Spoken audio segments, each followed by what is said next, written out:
দেবো এর মধ্যে টক দই। তারপর এটাকে ভালো করে কষিয়ে নিতে হবে। তারপর যখন এরকম মশলা থেকে তেল ছেড়ে আসবে এর মধ্যে দিয়ে দেবো বিরিয়ানি মশলা। এরপর আমি আলু অ্যাড করে দেবো এটার মধ্যে। আলু অ্যাড করে ভালো করে একটু কষিয়ে নিতে হবে। তারপর এটার মধ্যে জল অ্যাড করে দেবো আলু আর মাংসটা সেদ্ধ হওয়ার জন্য। অন্যদিকে আমি ভাতের জন্য একটা জায়গায় জল বসিয়ে তার মধ্যে দিয়ে দেবো গোটা গরম মশলা আর তেজপাতা। এর মধ্যে দিয়ে দেবো নুন।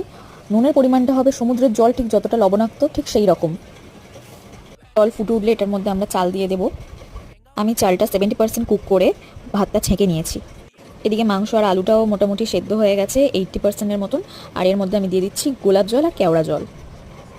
যে পাত্রে আমি মাটনটা রান্না করছিলাম সেই পাত্রেই আমি দিয়ে দিয়েছি 70% কুকড রাইসটা। তার উপরে দিয়ে দিচ্ছি বিরিয়ানি মশলা আর দিয়ে দেবো আগে থেকে যে বেরেস্তাটা তুলে রেখেছিলাম সেই বেরেস্তাটা। তারপর দিয়ে দেবো কেশর দুধ। এই দুধটার মধ্যে আমি মিঠা আতর, গোলাপ জল আর কেওড়া জল মিশিয়ে রেখেছিলাম, এটাও আমি দিয়ে দেবো।